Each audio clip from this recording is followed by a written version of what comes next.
Hello everyone, welcome back to my YouTube channel. I hope आप सभी अच्छे होंगे। आप सभी को मैं फर्स्ट पेपर में सेकंड यूनिट जो आपको मोस्ट इंपॉर्टेंट टॉपिक कुछ बचे थे, बस मैं उनको कंप्लीट करवा दूँ, आप पूरी यूनिट आपकी कंप्लीट हो जाएगी। तो मोस्ट इंपॉर्टेंट आपका टॉपिक है अनुसंधान नैतिकता, रिसर्च एथिक्स इसको बोलते हैं इंग्लिश में। ओके, तो आपका एक टॉपिक बचा हुआ है संगोष्ठी और सेमिनार करके कुछ है, उतना इंपॉर्टेंट नहीं है, बट मैं आपको वो कंप्लीट करवा दूंगी कि आपकी सेकंड यूनिट आपकी कंप्लीट हो जाए। तो आइए जानते हैं अनुसंधान नैतिकता होती क्या है। तो पहले आप जान लेते हैं नैतिकता क्या होती है। देखिए, अनुसंधान तो आप इससे पहले पढ़ चुके हैं, लेकिन नैतिकता क्या, हमने अपने छोटे क्लास में पढ़ा। इससे पहले हमने जो क्लासेस में पढ़ा है तो नैतिकता के बारे में पढ़ा है। मोरल एजुकेशन सबका सब्जेक्ट में होगा आई थिंक, ठीक है। तो उसमें हमने पढ़ा था नैतिक चीजें, सदा सत्य बोलो, सदा ईमानदार बनो, विनम्र बनो। तो ये चीजें क्यों हमें बताई जाती हैं? ये चीजें हमें इसलिए वजह से बताई जाती है, देखो गांधी जी हमारे सब्जेक्ट में है, जवाहरलाल नेहरू हमने हमारे सब्जेक्ट में, इन सब चीजों को हमें पढ़ने का क्या मतलब था? तो इनकी जो थिंकिंग थी शायद कहीं ना कहीं वो हमारे मार्ग प्रशस्त करते हैं, सही मार्ग पे चलने के लिए हमें ये चीजें बताती है। तो नैतिकता जो हमारी होती है वो हमें सही मार्ग पर चलने से बताती है, गलत रास्ते भी बताते हैं कि ये गलत रास्ता, इस पे नहीं चलना है और ये सही रास्ता है, इस पे चलना है। तो अनुसंधान में नैतिकता का मतलब यही मतलब है। अनुसंधान में, रिसर्च में भी इसका यही मतलब है। ओके, कि रिसर्च अगर आपको करना है, अनुसंधान करना है, तो आप कुछ चीज़ों को लेके सही चलना है। जो चीज़ें सही हैं आप उनको लेके चलेंगे, कुछ चीज़ें गलत है उनको लेके नहीं चलेंगे, तो आपका रिसर्च जो है वो कंप्लीट और सही नहीं होगा। ठीक है, तो स्टार्ट करते क्या है। तो नैतिकता हमें बताती है क्या करना है, क्या नहीं करना है, क्या सही है और क्या गलत है। ओके, तो अनुसंधान क्रमबद्धता और दीर्घ अवधि की प्रक्रिया है। तो अनुसंधान क्योंकि हमारी दीर्घ अवधि है, क्योंकि अनुसंधान तो रिसर्च होता है, ये नहीं कि मैंने तुरंत किया तुरंत इसका रिजल्ट मिलेगा, ये तो आपको भी पता है।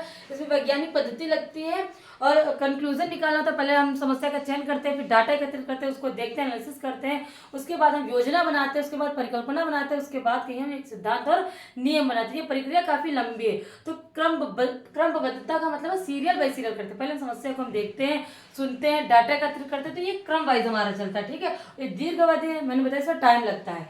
अनुसंधान नैतिकता के बारे में बता रही हूँ। ओके, और धैर्य पूर्वक, इसमें हर चीजों को धैर्य पूर्वक करना है। ये नहीं कि हमको जल्दबाजी है और हमको रिसर्च करें तो हम जल्दबाजी में करके रिसर्च निकल गए, इसमें कोई इंपॉर्टेंस नहीं होता। तो ये इसके गुण भी मान सकते हैं और इसका अर्थ भी आप कह सकते हैं नैतिकता में। भविष्य उपयोगी होनी चाहिए, जो हम रिसर्च करते हैं वो भविष्य के लिए उपयोगी होता है। ऐसा कोई रिसर्च नहीं करते थे जो भविष्य के लिए उपयोगी नहीं होता है। तो इसके आइए जान लेते हैं सिद्धांत क्या है, अनुसंधान के नैतिक मूल्य क्या है। जो भी ये सब है ये नैतिक मूल्य भी है और यही आपके इनके सिद्धांत है कि क्या सिद्धांत होने चाहिए अनुसंधान के लिए।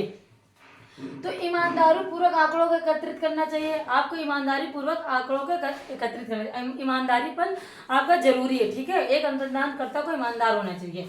पूर्वाग्रह से बचाओ, ऐसा नहीं कि आपके पूर्वाग्रह का मतलब जो आपके मतलब जो भी आचार विचार, जो भी रूढ़वादिता है, आपने उन सब चीजों को, पुराने आंकड़ों को एकत्रित कर लिया, उनका अनुसंधान में कोई प्रयोग है, यूज है या नहीं है। ओके, अब उन डाटा को एकत्रित करना है जो सही हो, ठीक है, राइट हो।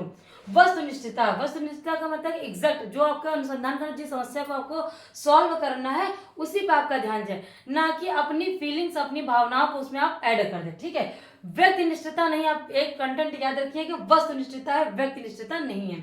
फिर ध्यानपूर्वक उन चीजों को आपको रिसर्च करना, तो आपका माइंड शार्प, शांत और एकदम ध्यानपूर्वक आपको करना है। ठीक है, ये नहीं कहीं आप कॉल कर रहे हो, बात कर रहे हो और आप रिसर्च कर रहे हो, ऐसे वो रिसर्च बिल्कुल भी सक्सेसफुल नहीं होगा। ओके, बौद्धिक संपदा, ठीक है, बौद्धिक संपदा है। तो बौद्धिक संपदा आपका इंटेलिजेंस अपने आईक्यू से करेंगे, ये नहीं कि आप किसी का चुरा लेते हैं रिसर्च। ठीक है, आपको चुराना नहीं है, अपने आईक्यू, अपने इंटेलिजेंस से आपको करना है रिसर्च।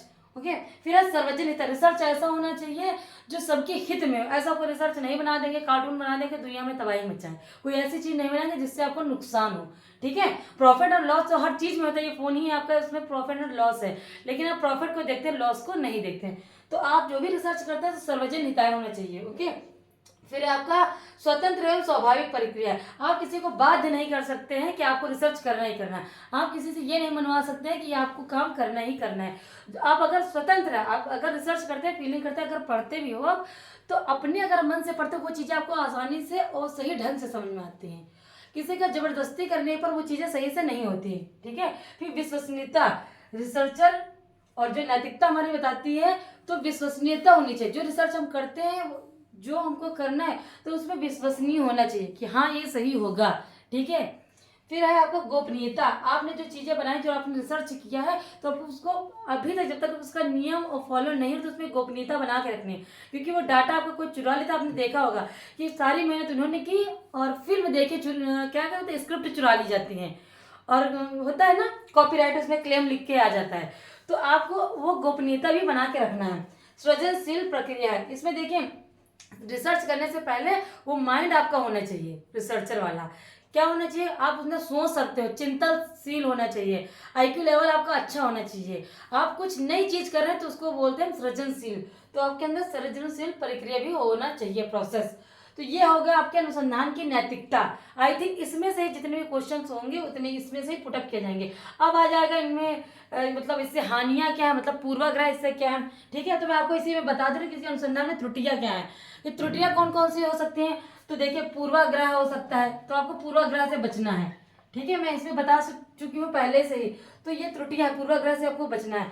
कल्पनाशील, आपको ऐसी कल्पना बनानी है जो, हम उसको कल्पनाशील इसमें नहीं बोल सकते, हम लोग इसमें बोलते हैं परिकल्पना। तो आपको ऐसी कल्पना बनानी जिसका कोई लॉजिक हो। ऐसी कल्पना हमको नहीं बनानी है जिसका कोई लॉजिक ना हो। ओके, आप स्क्रीनशॉट ले रहे हैं तो स्क्रीनशॉट ले सकते हैं, नहीं ले रहे हैं तो आप टॉपिक को लिख सकते हैं। प्रदूषित तथ्य, आपका एक आ जाता है प्रदूषित तथ्य। नोट्स बना रहे हैं तो आप उन चीजों को लिख लीजिएगा जो आपको याद नहीं होती है। ओके, ऐसा नहीं कि आपको पूरा ही पूरा लिखना है। मैं एग्जैक्ट बताती हूँ, इसी वजह से मैं बोलती हूँ कि वीडियो को आपको स्किप नहीं करना है, पूरा सुनना है, लिखना है आपको वो चीजें जो आपको समझ में नहीं आती हैं। ओके, उसके बाद आपका आता है, आपका लास्ट है भ्रांतियां। ओके, तो ये हो गए आपके पूर्वाग्रह से जो भी आपके जो अनुसंधान में जो त्रुटियां, एरर्स, वो आपके इसमें मैंने ऐड कर दिए। ठीक है, आप लिख लीजिए और आपका ये कंप्लीट हो जाता है अनुसंधान नैतिकता वाला पोर्शन। ओके, तो अगर आपको वीडियो अच्छी लगी तो प्लीज लाइक करिएगा, न्यू आया तो चैनल को सब्सक्राइब